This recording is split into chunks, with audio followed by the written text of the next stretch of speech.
Hello, everyone, and welcome back to the show. I am so happy. I know it's been a little while since I've had another guest, but I am back on it. And I have an amazing guest today, which is the beautiful Amelie. And she's been studying astrology for the past 9 years. She is an amazing content creator. She's got her bachelor's in psychology, which I love because, we love to bring the esoteric practical.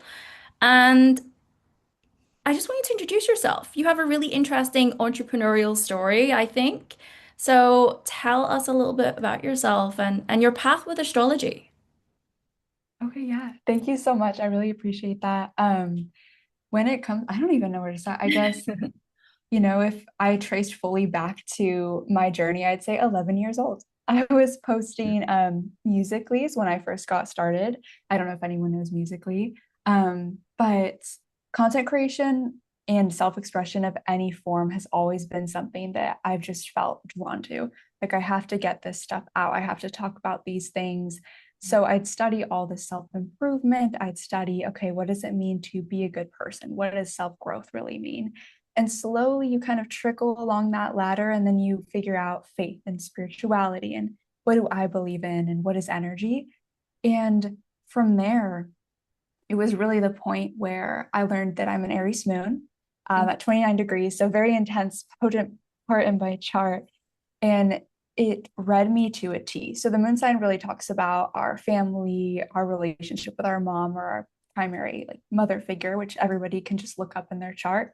Mhm. And I never felt so deeply seen in my life until I read a description about my moon sign. And from there, I was just reading all of my friends' moon signs, just passing around this information, and they felt really seen too. So I think that just opened a cascade of events for like, I have to learn more. I have to understand more about myself through astrology.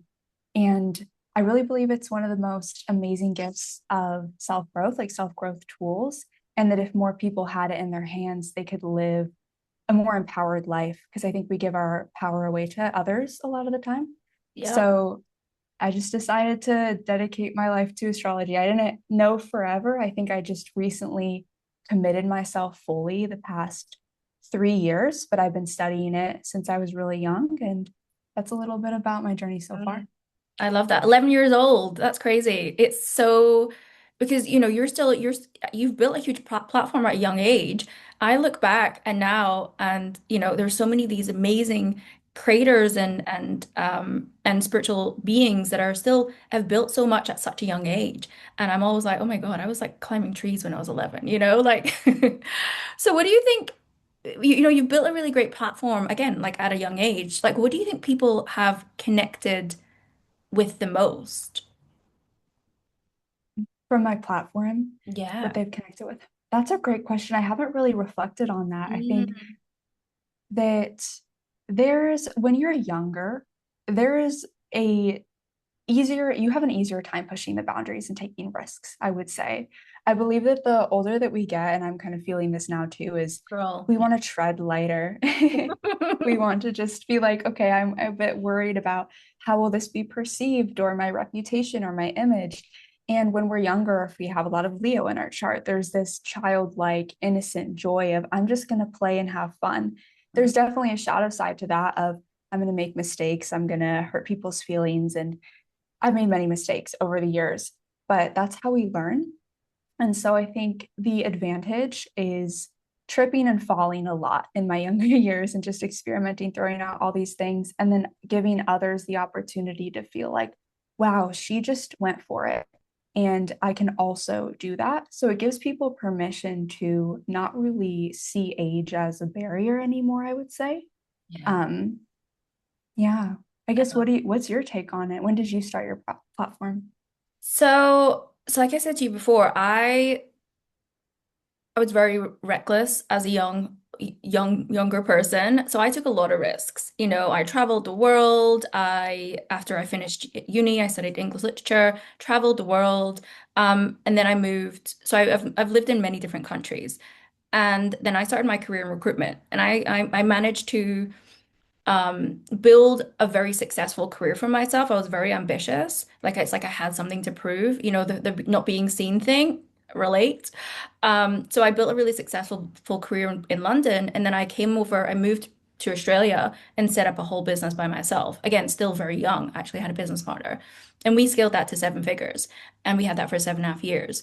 I then shifted into my spiritual work. Like I was still studying my spiritual work, gosh, for like 11 years until I eventually made the move. Like I always knew at some point that I was meant to do something with my spiritual work, but I had my business. I had like a very successful business. But there came a point where I was so dissatisfied with, and the universe will make you very uncomfortable, right? It will make you very uncomfortable. I know I had to have that experience for the wisdom that that created and the experiences that I had for who I'm meant to help now. So I didn't shift into doing the spiritual work. And when I made a big decision to close down my very successful business, it was a huge decision. And that was in 2022. So I cut ties. I moved away and I was like, okay, I know I meant to do this work. So if this is what I meant to do, show me the way, guides, show me what I'm supposed to do with this. Because even though I'd experienced and studied like 11 different modalities, I was here, as we all are, here to create our own thing. And that's been a continual learning curve. So I was like later on in my life and my career when I actually moved into this work. And that's what I mean. I see so many amazing, like so wise younger beings in their 20s. And I'm like, oh my God, if only I was like that. But I do believe we're all here in divine timing and everything is supposed to um, happen in the right time based on, our soul path. So yeah. And this is probably just something for, those maybe the message here for all of my audiences, doesn't matter how old you are, right? Like I was like thinking potentially I was too late to make this shift. And, have I missed the boat? Which is never the case, guys. And also, if you're young, it doesn't mean that you can't build something and you can't be looked at with a sense of wisdom, Because sometimes if you move into something and you're guiding people when you're young, maybe you feel like you can.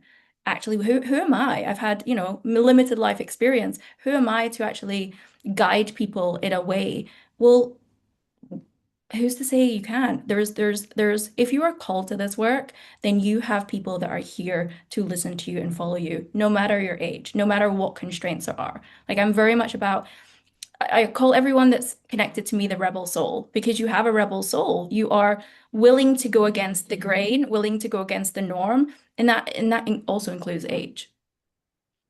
Right. Yeah, I Yeah. completely agree with that. And I think that's so interesting too to think about kind of the timeline of that and how there are a lot of like younger generations waking up and just sharing all these things online. And I wonder if it actually just ties us to 2020 with like the pandemic. And I think a lot of people were waking up spiritually. And I don't know if that was around the year that you were kind of getting more into the transition and leaving that like successful business.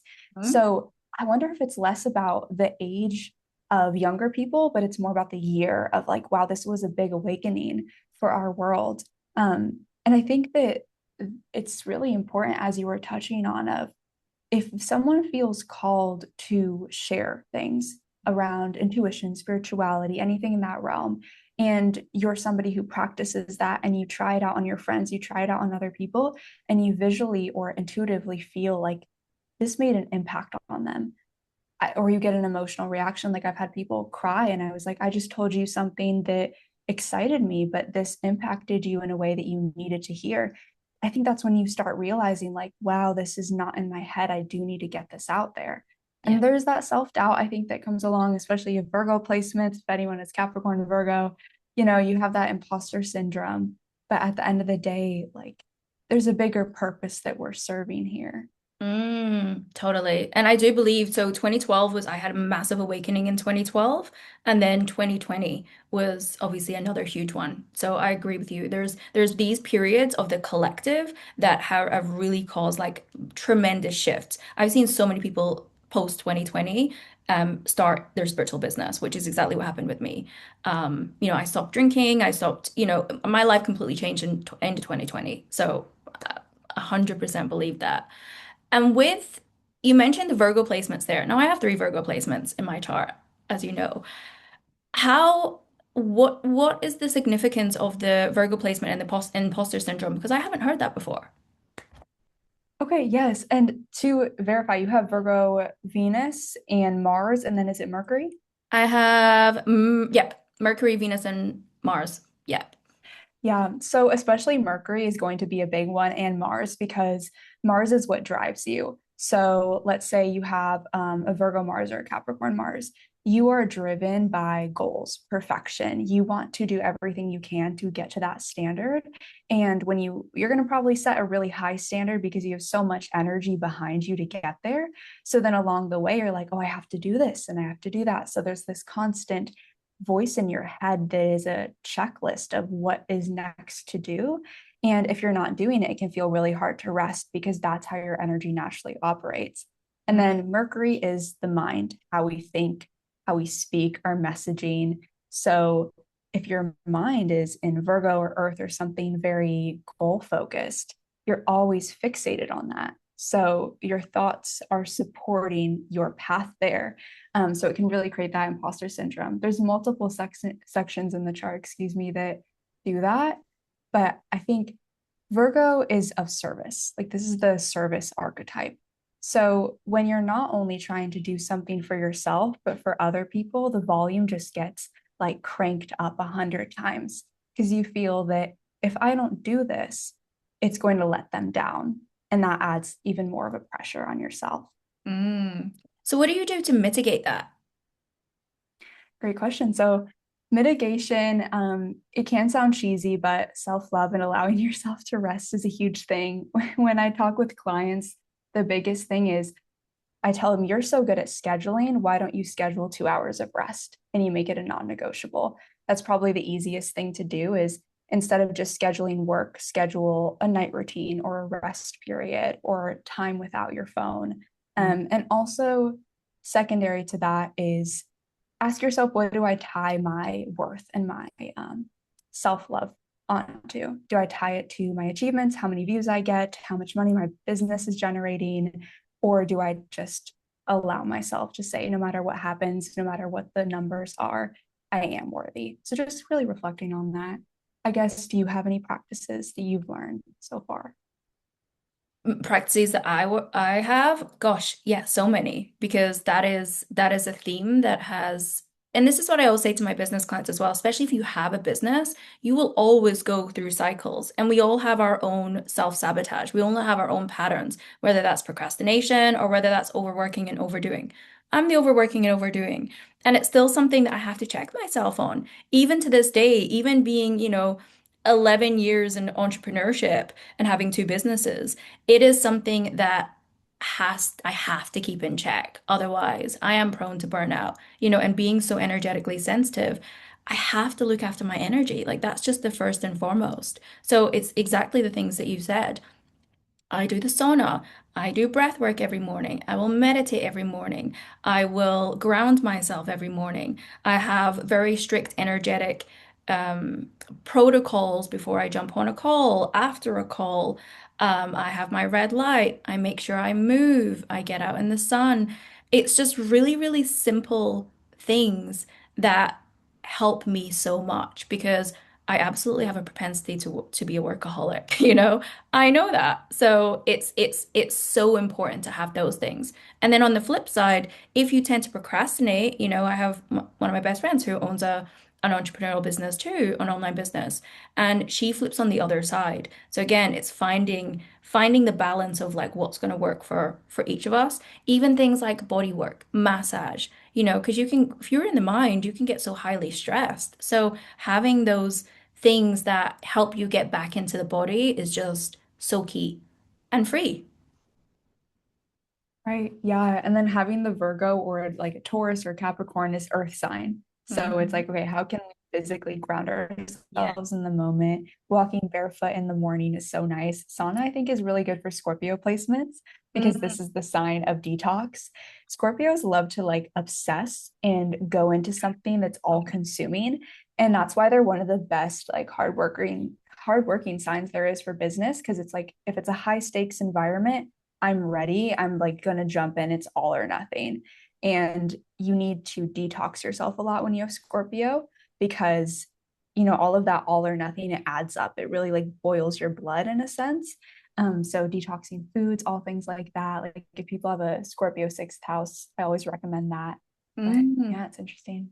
Why does Scorpio sixth house out of interest? Because again, I haven't heard this about Scorpio, so I'm loving the information you're giving me because it's stuff that I haven't heard before, which I'm all about. Yeah, so Really? why Okay. the sixth house? So sixth house is digestion, it's daily routines. Okay. It's also the house of Virgo traditionally. So, Mm. if you have a lot of Virgo in your chart or you have a Virgo sixth house, you probably have sensitive digestion. I wouldn't be surprised if you're lactose or gluten intolerant, especially when like a new or full moon is in Virgo, then you can have like digestion flare-ups. But so when we look at the sixth house, even if you have no planets there at all, you want to see what zodiac sign is ruling my sixth house, because this will tell you about what eating patterns work. Is it better if you snack throughout the day? Can you have meal prep and eat the same thing the whole week, or do you need a lot of variety, intermittent fasting, all of that? So, I mean, I came from a background where I have a Leo sixth house and I was over restricting, or I was trying like veganism and all these things, not prioritizing protein, which you definitely can in veganism, but I wasn't. Mhm. And I got a digestive disorder, which completely made me realize, okay, all of the things that I naturally gravitated towards are written in my chart. Yet I told myself I have to do what the influencers or society or all these health channels are telling me. And Mm. then it turned out like I was bloated. I got the worst depression of my life. Wow. And if I just listened to the fact of, prioritize protein, eat 3 meals a day, and it depends on your whole entire chart, but this is just an easy thing to look at. Yeah. Now I feel a lot better. And not only does it show your digestion, it also shows on a daily basis. Like if you have a water sign, ruled sixth house, Cancer, Scorpio, Pisces, it might, or Cancer and Pisces specifically, emotions are going to come and go in waves on your daily basis. So it's hard for you to stick to a consistent schedule, Mm. because one day you're really going to feel it. And the next day you are just down and you're tired and you don't want to do anything. So I get a lot of clients that are really frustrated because they say, I've tried so many things, I've tried to stick to this, but for some reason, after 2 weeks, I just quit. And I'm like, well, that's because you're designing your routine in a way that's like suffocating you. It's more for an earth sign sixth house, because earth signs are like, give me the list, Yeah. let's do it, I'll check it off. Wow, that's so interesting. I mean, it's I love how astrology, as I said, it really pinpoints these things, and that's what intuition does as well, right? It's like when you are tuned into your intuition, you can intuitively know what's right for you to eat on a given basis. Like I'm not someone that will stick to certain things. Like I can for a little while, but then like my diet has to change. Like I just go with the flow of this week it's kind of something and then the next week it's something completely different. Like it's so I don't actually know what my I have in my sixth house. It's none of my big ones anyway, my main ones. So I actually don't know. I'll have to go check that. So if your seventh house is Gemini, then your sixth Yeah. house is going to be Cancer, because Aries, Oh, Taurus, that makes or sense. sorry, not Cancer, Oh. Taurus, Oh, Aries, Taurus, Gemini. So Taurus sixth house, but then I'd wonder, what planets. Do you have any planets in Taurus? no. No. No Taurus planets? Okay, that's really interesting. Um, I'd wonder how Venus is aspected in your chart, because the ruling planet of the sixth house really matters. But then it's like Taurus is very grounded and indulgent and pleasurable. So you could be a big foodie. So Mm. if you're eating the same thing all the time, it's like, okay, this is boring. I want to actually have fun with my food. I want things to feel indulgent. So like Yes. candles are making the setting really pretty and Venusian and nice, and having a sweet treat here and there. Restriction or feeling like you're caged in is going to really harm a relationship with food if you have that placement. Yeah, 100%. I never restrict. A restriction is just not nothing that I've ever done or would want to do. So, yeah. Right. That's very like me. I'm like, I want it, I have it. It's like one of those things. But I also there is a part of me that also is, if I am on a like going through a fitness phase, then, tracking everything is really helpful for me because again, it's like it's taking off that to-do list. But it's actually getting to that point where I'm doing it and I'm seeing the results and then I'm like, okay, cool, I can do this. So that kind of makes sense. Yeah, it kind of helps in your brain too. If you have a lot of Virgo energy, it's Yeah. just easier. Yeah. It's easier to track. Yeah. Yeah. I have lists everywhere. I've got like post-it notes everywhere, pads everywhere. I'm a list gal. Yeah. Physically writing it down, it just feels so good because you have so much like energy in your brain all the time Mm. and you just want to get it out. You want to feel a bit like you're dumping out the trash can a little bit. Oh my God, yeah, absolutely. And I also have such great insights at night as well. When your mind is more at rest, I have downloads all the time, unfortunately. So the creative juices are always running, but sometimes it's like, okay, I need to get this out and down before I can even go to sleep. Right. Yeah. I've heard that before too, is like some of the best downloads we'll ever get are near the times we're falling asleep because we're entering that subconscious state or that slower brainwave state. Yeah. And yeah, the dream journaling aspect I think is really important too. I want to start doing that where it's like, you're waking up because I wake up in the middle of the night a lot. I have a lot of active like 12th house energy and I just get these crazy dreams or insights. And the times that I actually write it down and stick with it, like you're saying too, is just it gives you insight in the waking life of, okay, this is like the direct intuitive message. I'm meant to implement this, but it turns off after like the first 10 minutes of waking up if I never write it down. I just forget about it.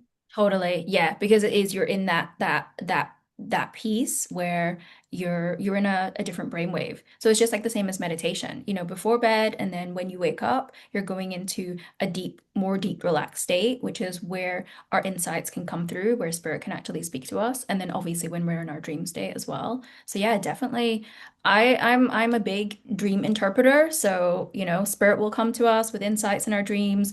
Our past on loved ones will come to us in our dreams. Your body is just processing subconscious experiences from that day or the things that are coming up to be healed. The dream state is such a fascinating place.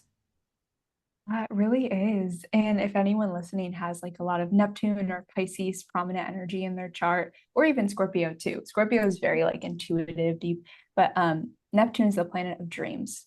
And so the 12th house is the planet of dreams as well. You can really see, what's my relationship to sleep? Am I getting a lot of downloads? Is my mind very active? Do I have a very vast imagination as a child? Mm. And sometimes I think that when I talk to people who are doing spiritual or psychic work and I see their chart, it's just so much in the 12th house going on, or so much Pisces, so much Neptunian energy. This is really like, magic on earth. Like these people can dream up a fantasy in their mind and go to all these beautiful places and access different dimensions. And just then Mm. you have that practical energy, like the earth signs, and you bring it into form.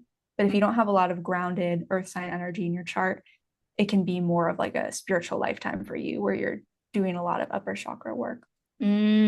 Yeah, and sometimes that it needs to be both, right? Like I truly believe that you can be so up in the clouds and so let's quote unquote spiritual, but if it isn't grounded in we live on earth, right? It's like we are still a soul having a spiritual experience, but we're still having an earthly experience. So it's like, is there a balance of the meaning of two?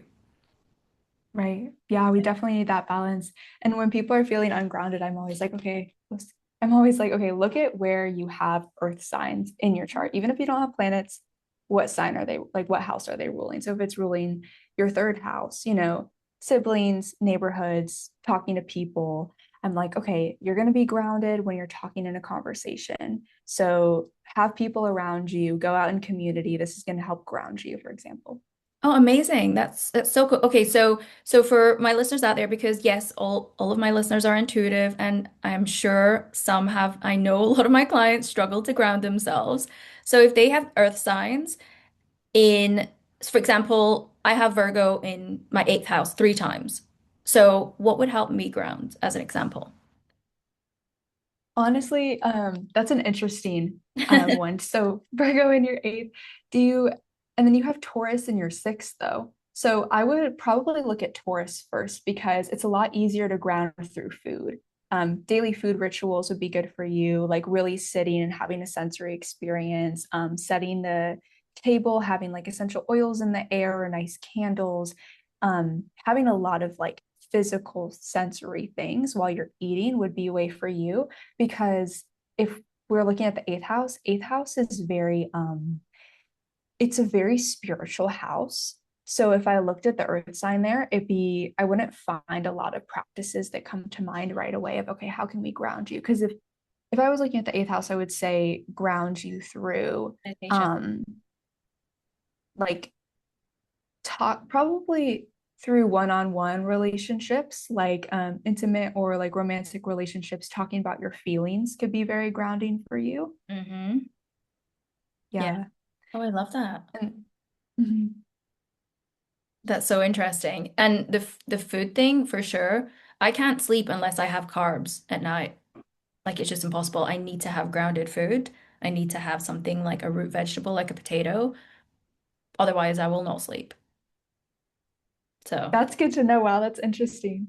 So it kind of grounds you before you go into that dream state. It like puts you in your body because you're processing it. Oh, okay. absolutely. You know, when you were talking about you've tried different ways of eating, and I have noticed that if I don't have carbs with dinner, then I'm like wired. Like I cannot sleep. So it's a necessity. So yeah, there's so many things. That makes sense for my Taurus. So Yeah. you mentioned that a lot of like intuitives that you've seen have a lot of like Neptunian energy or Piscean energy in their chart. What else have you seen for people that are either naturally designed for spiritual entrepreneurship or just entrepreneurship in general? Okay, yeah, that's a great question. So there's the whole chart definitely matters, but some key indicators, I want to see it like 3 times within your chart before I'm like, okay, this is for you. So for example, Scorpio, Cancer, Pisces, Midheaven. Mm, Um, Cancer, Scorpio, or Pisces rising sign.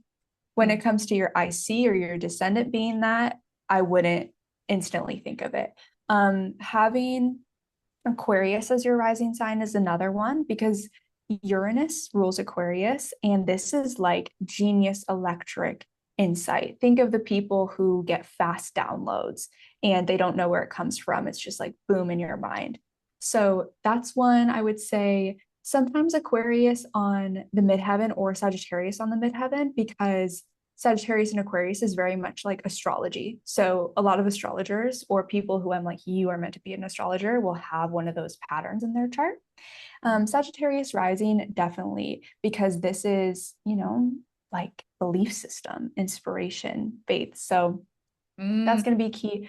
Stelliums in Cancer, Pisces, or Scorpio, and stellium in the eighth house, stellium possibly in the fourth house, but I would focus more on a stellium in the 12th or the eighth house yeah. specifically. But those are some key placements. The type of water sign that you have a lot of energy in is going to express your intuition differently. So if you have a lot of Pisces, that's like many Pisces placements in the 12th house, Pisces, midheaven, Pisces rising, Pisces stellium. Hmm. This is more of a visionary, dream-like, um, permeable intuition. So you walk into a room and you just feel everything. You soak it up like a sponge. And you're also, while you're walking, half of your body is like on the other side of the veil. This is what it's like. Like you're walking in a dream when you have a lot of Pisces energy. So you're kind of constantly tapped in with that antenna. And that's why Pisces can be really sensitive. You're like in a dream world. Cancer, though, this adds a little bit of grounding. This is the great compassionate intuitive. Like, I can sit across from you. I intuitively know what you need. I can understand things about your past, your family, your ancestry, your loved ones, mediumship. Those are all the themes of Cancer, I would really say. And this is also a very like moody emotional sign, so they need time alone because they absorb everything, but it's more on like a collective level. I feel that Cancer absorbs it. Scorpio, this is like, Scorpio is the deepest, most transformative zodiac sign. So they're not here for just like the fantasy dream-like manifestation. If you've gone through some of the craziest trauma you've ever been through in your life, or just worse than you could imagine, a Scorpio will hold your hand and they will walk through it with you. They're not afraid. Like these are the people that are some of the most brave souls there are. And that's only because they've been put through really hard things in their life. Mm. So I think if you're looking to deal with any like darker spiritual themes or trauma or really deep shadow heavy work, work with someone with a lot of Scorpio energy in their chart, which you literally have. And then for entrepreneurship in general, not spiritual entrepreneurship, um, major Sagittarius, major Aries, major Capricorn. Mm. But you know, there's a lot of, I definitely have to look at someone's chart, but those are just some instant things that pop up. Yeah, amazing. Yeah, but it's great to give people like an idea of like, oh my God, I have those, and then go in to do more research. For example, like I've got Scorpio in my moon in my 10th house, Scorpio and Saturn in my ninth house, Midheaven, and then I've got Sagittarius as my rising, my Jupiter in my 11th house. Yeah. So yeah, three Scorpio, two Jupiter, three Scorpio, two Sag. So, Yeah, that's, you definitely have a very, like when I heard Scorpio midheaven, I was like, yes, mm, literally. And you were, and the Scorpio moon too, because yeah. moon is, emotions, intuition. This is a very intuitive planet too. So Mm. when you have it in a water sign, you also feel everything. You probably absorbed like the psychological motivations and power struggles and lies of everybody when you were growing up. Like you could tell when someone was being fake. And, eventually you probably learned to really trust your gut because you were right most of the time. For sure. Absolutely. Yeah, growing up, I had loads of health issues because I was picking up all the energy of everything and the trauma and the experiences around me. And it was just like your body just starts to shut down, right? And then you don't trust yourself. So that's like a whole journey that it takes. So yeah, I always see anyone that has like a Scorpio moon, you've been through some shit. Yeah, definitely. It's so interesting too, because Scorpio risings, rising is how you come into the world, like how you're birthed. And Mm. risings have complications with their birth. A lot of them are like C-sections or something went wrong. Like if you're a Scorpio rising watching this, talk to your mother and ask her if something particular happened or if there was a challenge, if you were a C-section baby, because this is a Mars and Pluto ruled planet. Mars is like sharp objects, knife cutting, rashes. So there can be that Oh, initial challenge coming in. That makes sense. that's so interesting. So did you say that was for the rising? Yeah, Scorpio rising. Ah, what about Sagittarius rising? Sagittarius rising, I don't know anything specifically around birth that Birth. might be challenging. Yeah. But this is a placement where, you can talk to anyone from any background, culture, place, and you're probably the most well-traveled in the room or just the like the most about so many subjects when Mm. you're talking to others. And Sagittarius risings, they need to go around the room and talk to people from all different places. They need a sense of expansion through conversation. And they're Mm. so just interested in learning. And a big part of their life path is exposing themselves to new perspectives and getting out there in the world, experiencing. For sure. Yeah, that's so me. Um, can you explain why some people, based on their chart, keep repeating the same life lesson? Does that show up Oh for my you? gosh, probably one of my favorite. Ah, Would you say? amazing. Yeah. Yeah. So I think biggest thing, look at your South Node sign. And so you want to see the zodiac sign your South Node is in, the house it's in, the planet that rules the sign it's in. But if you're going to look at one thing, just the sign. So Okay. my South Node is in Scorpio. And, this is going to dictate, okay, what is comfortable to you? What feels safe? What feels like past life karma? I did this before. I don't need to keep doing this over and over again. And it gives you some gifts. So Mm. it's a challenging relationship sometimes. This is going to show you, like for me, I think that I have some assistance in psychology and some occult spiritual topics. I was naturally like gravitating towards that. But Scorpio on the negative side for me could be crisis, stuck in this energy of risk taking, of not slowing down, of obsessing, of just working really, really hard past my physical limitations and going on the spiritual side. So I'm kind of learning, okay, how can I go towards the opposite, which is the Taurus North Node for me. So your South Node, the opposite sign is always going to be your North Node. Hmm. And this is what you're going towards for fulfillment. So if you ever feel stuck in life, ask yourself, am I operating out of my South Node or my North Node? So for my North Node, Taurus is like slowing down, peace, building self-worth, not from external things, being okay with kind of the more like boring, calm, loving life where I'm receiving more feminine energy. So that's what I've been moving towards. And it's also stability and building. So I grew up in a lot of crisis and trauma and psychological challenges in my Hmm. home environment. And now I'm kind of moving. Yeah.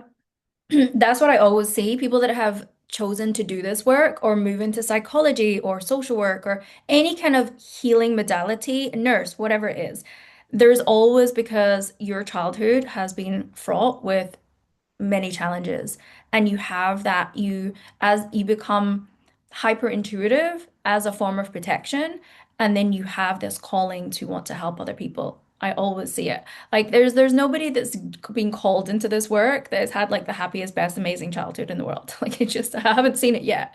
They might do, but I haven't seen it yet. And that's part of That's a it. really good point. Yeah.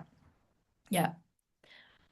And have you, That's because such a good I work with, inner child healing, I work with ancestral healing, and I work with past life healing as well.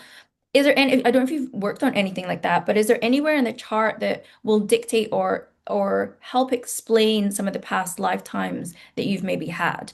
Because, in my world and how I perceive things, a lot of the challenges, the patterns, the wounds that we have, as well as our gifts come from all of these places. Like we are a multidimensional soul, and it isn't just this lifetime. It is what's being passed down through our ancestral line, through the DNA, and the imprints that we've experienced, and the things that we have carried over from other lifetimes as well, in Earth and other planetary realms. Is there anywhere in the chart that you can kind of see any of that or get an inkling to what that is? Because people are always interested in, hey, what's my past life? And it's not really necessarily about what's your past life, it's more around, okay, well, what have you brought over? What needs to heal? What needs to shift? Or what gift or experience have you had that you're here to continue to master? Is there anywhere in the chart that you've seen you can look at that? right. Yeah, great question. So definitely many karmic areas of the chart. The few top ones, South Node, because that's like you've mastered this and now this is like Chiron. There's like a karmic wound you come into this life with. I've noticed in my work that Chiron is you're usually going to have a significant experience as a kid that activates this wound, but it is said to also be something karmically that comes in with you. Hmm. 12th house as well, because this is the doorway to the end of life. It's the last house. So 12th house, and then moon sign. Jan Spiller, she's one of my favorite like modern evolutionary astrologers that I've learned a lot from. And she talks about how the moon sign can also be like what you went through emotionally or something, a lesson that you're carrying. So to recap, 12th house, moon sign, Chiron, and South Node. Okay, amazing. And what about what's your Yeah. Chiron? But I would say also, Oh, the fourth house can also be an indicator because this is ancestry. okay. Especially if you like if someone has a Chiron placement in their fourth house, it's usually linked to a very deep like childhood or ancestry wound. Sometimes it can even be like you found out the truth about your family as you grew up, or you were adopted, or you didn't fully feel like you belonged where you came from. Mm. So yeah, I'd be interested. Do you know what your Chiron placement Yes, is? Gemini in the fifth house.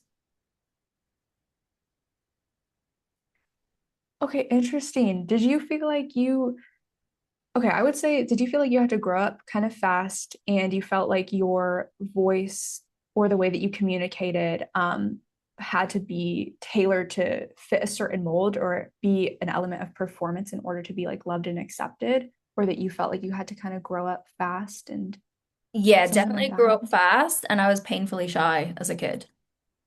I know it was crazy to believe that, but yeah, it was true. Yeah, so communication has been a big theme for me. And speaking my truth as a child and having me not believed or protected, which I see as a theme with a lot of my clients and students as well, especially when a big block to opening up your psychic abilities and your intuitive abilities is speaking your truth and not being protected or not being believed or being shut down. So yes, that makes sense. Wow. And yeah, you're a great example too of like, I had this wound and I got into the archetype of the teacher and the healer with Chiron of I'm going to be an example for all my audience of overcame this and now I teach this for a living and help all of you. So that's beautiful. Yeah. And that's the huge part of our journey. That's why the healing and the psychic development is goes hand in hand. Absolutely. Because in our path, actually just living a path aligned with our soul, you have to do the inner healing. So that's why so much of my work is the healing, is the uncovering of the blocks, is going in and actually understanding where these come from and shifting them and removing them. So again, just with my intuitive work and my psychic and healing work, I'm able to see that with my clients and help move through that with spirit.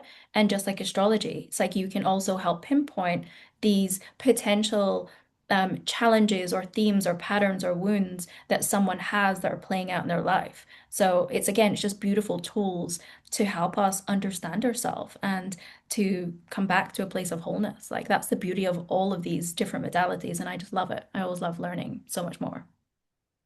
And it's so nice to just learn, learn, learn, and then you combine multiple together and you see the thread between all of them. And just, Hmm. yeah, I think that everyone is eventually going to stumble across which modality is the easiest and most enjoyable for me to read from. Like for some people, it's human design. For some people, it's just through their intuitive gifts, like sitting with a person. For me, I really think that when I look at an astrology chart, it gives me like a map. But then as I'm reading it, and maybe a lot of other people can resonate too, there's just this intuitive thing because I know all the sign descriptions and aspects and everything. I don't say all of it to the person, but there's just one thing that sticks out in that moment. I'm like, boom, I have to say this to you. Hmm. You know, Yeah. And that's how it works. Absolutely. With astrology, I mean, I started with numerology actually, very much like your experience of astrology. When I started reading all of my chart, I'm like, oh my God, this is me. When I was quite young, I was like, oh, like all these things make sense now. And that kind of, was part of my journey. But if you are an astrologer, you are using your intuition. You are naturally intuitive. So it's having this amazing process and guide, but then using your connection with your own soul and spirit, and you're reading the energy of their chart. Ultimately, that's what astrology is. It's the energy of someone's chart, but you're also reading the energy of them intuitively. So that's why, again, it's like you're here to create your own thing. And that's the beautiful personalized aspect of it. If you go to one astrologer, you're going to get something potentially a little bit, you're going to get something different than going to another astrologer. It's just the same as if you go to a psychic or an intuitive or a medium, it's going to be a different experience because everyone has their own unique soul gift and how they're meant to work with a client and interpret that. And that's the beauty of like, that's why I always love to go and experience different other people's other healers, other intuitives, because I'm like, I want to experience your medicine, like just like people experience my medicine, I always want to experience everyone else's medicine. Like it's how I learn, it's how I get to receive from other people too, and it's just such a beautiful thing to see. it really is. I definitely agree. I instantly think about tarot readings too, because so many tarot readers have their own like Hmm. mediumship abilities and things, and you're able to just sit down with them and all of the readings can be like completely different, but they each leave you with something so impactful. It's the same with all energy work. I think that's so beautiful. Just, you test the different modalities. And each stage of your life, I believe people are just intuitively guided towards who they're meant to work with. You might work with one person for like 5 years, and then eventually you're like, okay, I'm feeling a gravitational pull towards this other person or modality, and you can just kind of go around and see as you grow up. Totally. Absolutely. Like I've worked with so many people, beautiful healers, beautiful mentors over my years. And even when I say to my clients and students now, it's like if you have a business, you might have someone, like I said, work with you for 12 months, but trust that when their time is done with you, their time is done with you, and they might come back, but they have other medicine to explore and experience, especially if you're on this, like if you're really on this journey, and that's what it's all about. We're here for the variety of everyone's Yeah, everyone's magic. Yeah. Now, I want to go a little bit into because I know you talk about we've talked about entrepreneurship and spirituality, but I want to go a little bit more into brand and style because I know you talk about that like with how the chart can influence your style, your dress, how you show up, but can it also make you rethink your entire brand if you have a business? Is there any place in your chart that is you if someone said to you, "Hey, can you have a look at my entire business brand? Is that in alignment with my chart?" What would you be looking at? Oh my gosh, yes. So first of all, midheaven. Midheaven, Mm. midheaven, midheaven. Like you looking at what zodiac sign is on my midheaven and where is the ruling planet of that zodiac sign. And what's so funny is that I'll talk to business owners who have been doing their business for like 5 to 10 years or something, and they'll have gotten their website done multiple times. And then I present them a list of these are your best brand colors based off your midheaven, your rising, and your Venus. That's what I usually look at. Mm. Rising and midheaven specifically for brand colors, and then they'll be like, this is eventually what I stumbled on. Like I started using these colors. So the chart really can be a guide of what feels in alignment with you. And it's kind of like a fast track to it. Because eventually I think people are going to figure it out. Intuitively, you're going to see, oh, wait, this feels right to me because it's based off your energy. But the chart just puts it blatantly in your face of the deeper things you already knew about your brand. So, for example, as well as somebody has a north node is a huge thing in brand too. So if you have a, let's say, south node in Taurus, north node in Scorpio, then initially you might have started out your business of I'm going to do a lot of like earthy, grounded wellness stuff. And then over time, we're like, no, I want to do like shadow work for my brand. And we would look at that and say, okay, you are meant to do things that are more deeper, one-on-one, higher ticket. Scorpio is very higher ticket, high ticket, I mean. And you should work with less clients in a smaller container. You're not meant to be like for the masses. And there's some people who have a lot of Sagittarius energy in their chart that's very prominent. I'm like, okay, yeah, you should be in front of the masses, reaching more people all the time. So the risings, the whole chart matters, but midheaven, number one thing to look at. Okay. My midheaven is in Scorpio, and then my And you Sag already have like, rising Sagittarius. yeah, you already have a lot of the colors. You know, the black, kind of the dark aesthetic. Yeah. It's like very like alchemy, like moody, intense, like shadow work. It like pulls people in. It has that magnetism too. Do you Mm. work with like reds or like ox blood or wine red too? Yeah, yeah, I have that in the colors. Yeah, yeah, and that's very much Yeah. like yeah, what I'm kind of drawn to is like the undertones. If I'm putting like a cover on my reel, it'll be like the undertones of like the navy or the black or the kind of burgundy-esque. Yeah, or like the purples. Yeah, those are definitely what I'm drawn to. Because I work with the shadow. I go into the shadow so much with the work that I do, with the trauma that I help my clients with. And it's really interesting you said about because I'm like with my business clients, I'm the same. It's like we all have different archetypes. Some people are meant to be the healer and the psychic reader. Some people are meant to be the guide, the creator, the channel, the teacher. So we all have different archetypes, and how you're meant to work with clients is so unique to you.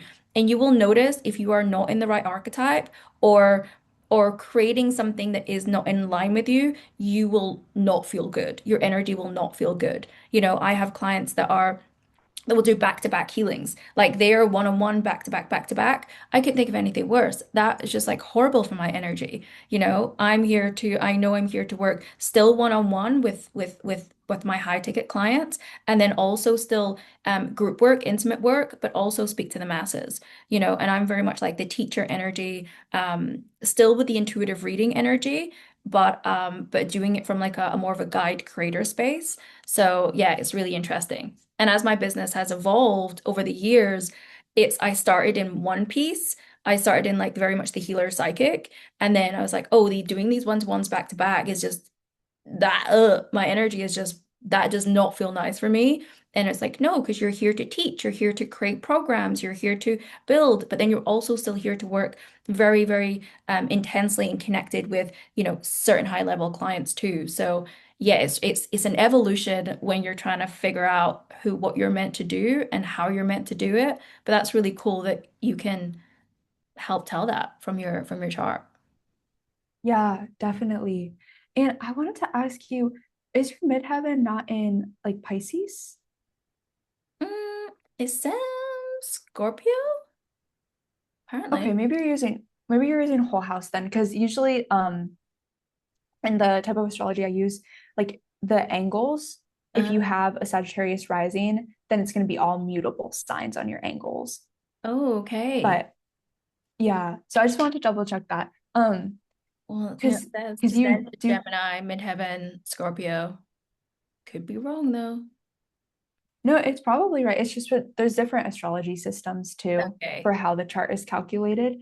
Because you do come across as very Scorpio, like you're saying, is that's how the public perceives you and what you're known for and the legacy you leave behind. It's that, I'm gonna work with you guys and I'm going to transform you through my healings, through my group work. And Scorpio energy, as you're saying too, it's very much like I can't work back to back to back. If anything, that's like more predominant Sagittarius, Aries is like I can keep going and going, and I'm just lit up by these interactions. Mhm. Even I'd be like surprised if someone could do that no matter their chart. That is hard work. I That would is definitely hard burn work. out with my chart. For Yeah. sure. It's like I want to create things. I love creating things. So I need like space to just be and create and build and teach. And I love to see the transformation of my clients, as they upskill, as they shift through their certain things. So yeah, it's very much like the long-term dynamics and relationships that really like fuel me. Yeah, definitely. It's like you need those connections and that trust that you build over time. I think that too, like Taurus and Scorpio is definitely, I need trust. I need stability. Like this is the loyal access of energy in the chart. Mhm. Um, but yeah, it's so cool how the midheaven really projects that public persona. The rising in Venus, specifically, if anyone's like a content creator or forward facing for their brand, that's the style aspect of like, okay, what colors, textures, fabrics, accessories, makeup. And I really think that astrology nothing should ever box you in, right? Yeah, So when you hear this stuff online, it's like, okay, I'm going to look into what my descriptions say and I'm going to pick and choose like what feels good for me. You don't have to like everything. Like I have a lot of people who message me and they say, I know you're a Cancer Venus, but I don't love the super girly aesthetic. I'm like, you don't have to express it that way. Definitely not. Cancer Venus, for example, is very like comforting, home. So wear fabrics that move with you, that don't restrict you. It's like a Scorpio or an Aries is more like bold and style, kind of like snatched, like they can get away with the tighter things. It feels good on their skin. But if you have more water heavy placements, that restriction can really affect how you move and express yourself. So it's more of something that's meant to empower you to feel better in your body. It should never feel like, oh, I'm listing this and I'm using it like for everything. Yeah. totally. Yeah. So for dressing for style, so what were the signs that people should look at? Was that Venus and rising? Yes, Yeah. exactly. Venus and rising. And why those two specifically around, your style and how you dress and the colors and your appearance? Why those two specifically?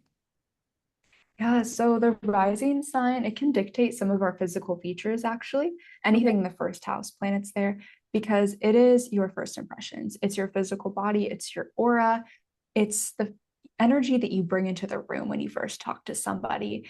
And then your Venus sign is the planet of love, beauty, magnetism. It's the planet of what aesthetics are you also drawn to and what makes you like irresistible, like some of those qualities.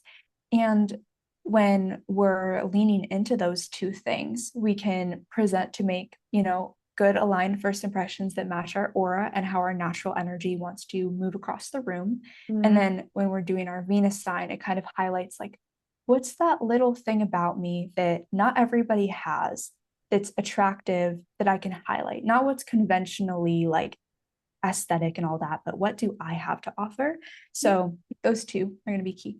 So what have you noticed? Are there any particular signs that you could talk about with that you've seen that people highlight or are common things that people should be highlighting depending on their Venus or rising? So like my Venus is Yes. Virgo and my rising is Sagittarius, for example. What does that mean for me? Yes, that's a great question. I think one thing I would say is collecting things from your travels or thrifting is a really good form of self-expression for you, is like combining different things. Sagittarius is very much like explorative. So, how can I add in like different prints or elements or necklaces or symbols of faith in my outfits? Wear this piece of jewelry that I got from abroad. Adding those things in and making it kind of fun is really important for Sagittarius. Also, things that move with you. Sometimes it's very much the bohemian aesthetic.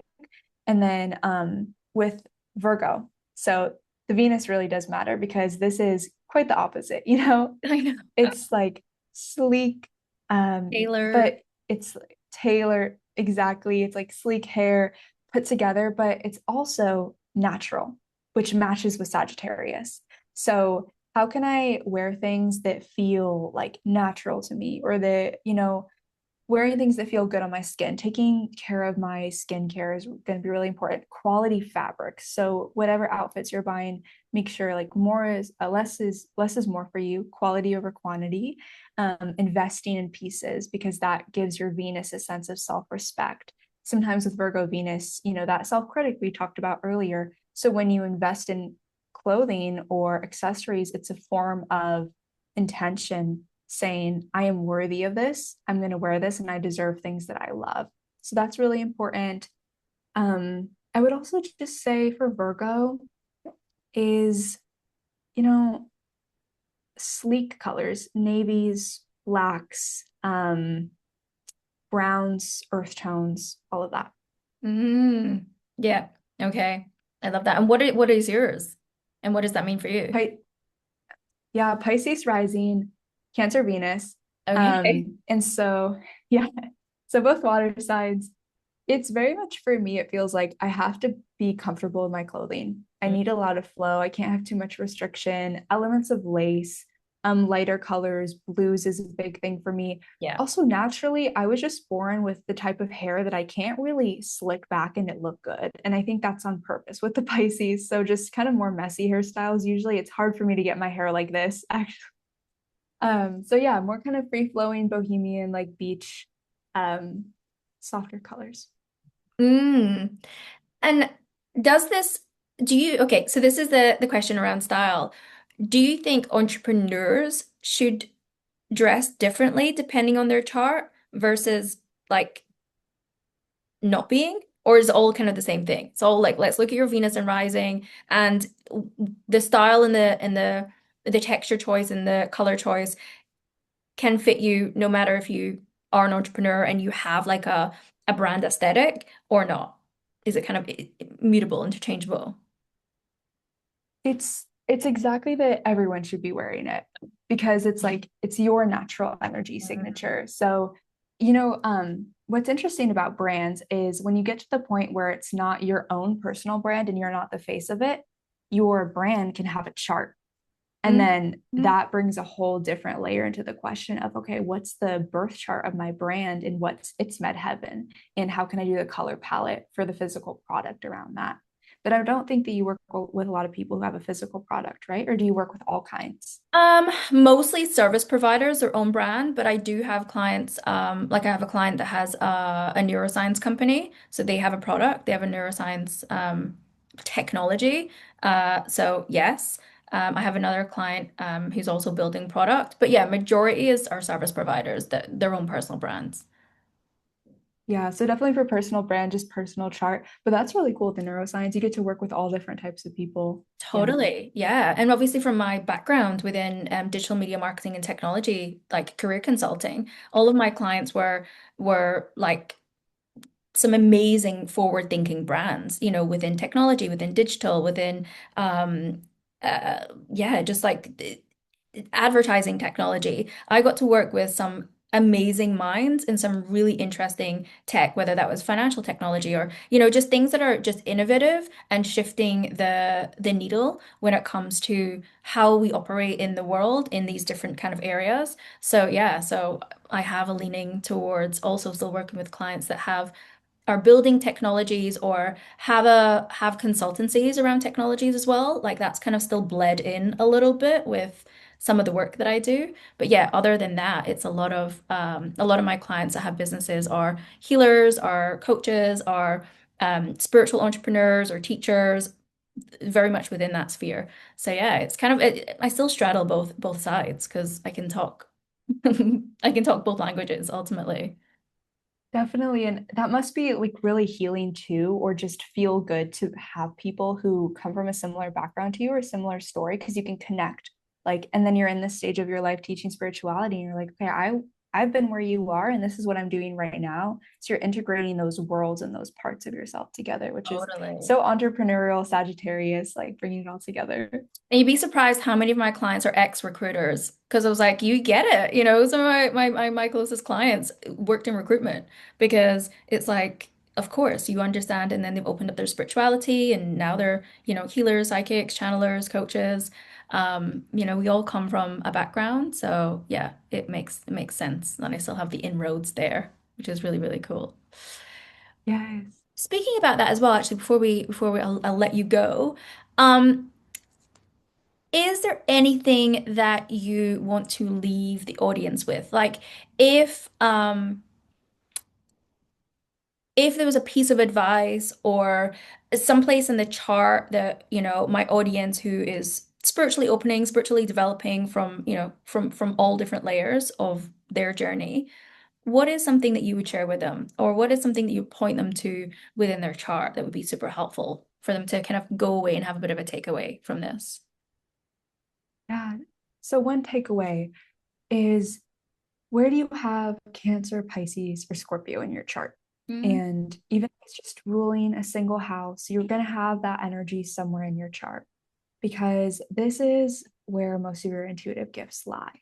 If you have it in your seventh house of partnerships, there's this like psychic connection that you feel when you're around other people. Like one-on-ones are going to be so magical for you. So just see like, where's the water energy in my chart and what themes is it pointing towards in my psychic journey? I love that. I love that. So if it was in the first house, if they had them in the first house, what would that look like within their journey? So that really puts spirituality as like the forefront of a big life path for you. So you're going to probably be guided. It depends on the sign, but for Pisces, for example, you're going to be guided towards a lot of situations where you just kind of have to surrender. So this is like, I would say you're extra psychically sensitive. So learn about energy protection and really do it as a daily ritual. And some of your most healing psychic downloads are going to come from when you're working with your physical body. Mm, So seeing like, how does my spiritual practice work with my physical body and kind of blending those modalities together? That makes love sense. that. Yeah, absolutely. And what about the ninth house? So you're going to learn a lot of your spirituality through traveling. You're probably going to go to a retreat and you're going to get your spiritual awakening through that, or travel to a certain place and the energy just feels magic, or you pick up a book one day and then it just changes your life. This is the house of publishing, foreign lands, global travel, all of that. And philosophy can be a big theme. Like maybe you listen to Neville Goddard and they just change your mindset around manifestation and you completely change your life from that. Love. Amazing. I love that. Yeah, because I've got, what do I have? Scorpio in the 10th house and my moon, Scorpio in ninth house and Saturn, Scorpio in my midheaven. Yeah, only Scorpio, none of the other water signs. Scorpio's like, this is like you, Scorpio gets their like psychic intuitive gifts from real life experience. Like you were pushed to your limits or you had to deal with something that you developed like your spiritual abilities to get through, where you had to kind of use spiritual concepts to move through. And then it's like you can help others transform, or you went into the shadow work, confronting like the other sides of yourself, the scary parts of life. So you're like this you transmute energy. This is alchemy. Mm-hmm. Yeah. Yeah, beautiful. I love that. Thank you so much. Where can everyone find you? And do you have anything coming up? Anything you want to guide them to? Yeah, so definitely follow my YouTube channel for a lot of breakdowns deep into astrology. I go through like all the signs on every single video. Amazing. All of my social medias are at Amelie's Advice. Mm-hmm. And then I have a free Venus and rising sign style guide on my website. It's ameliesadvice.com. And so you can just browse that. And then all my one-on-one readings and my guides and all of that are going to be on there. Amazing. And I'll put all of your details in the show notes below so everyone can just go and click on those links there. Again, thank you so much. I really appreciate it. This was such a really interesting conversation. There's so many things that I didn't know about astrology, that I'm like, oh, I feel like I want to go dive into this now. So yeah, so good. So good. Thank you so Thank you much. so much for having me. Thanks for reaching out and everything and holding space and just asking beautiful questions. Like you really facilitated a space where we could just go into all these different, like really interesting spiritual topics. So thank you.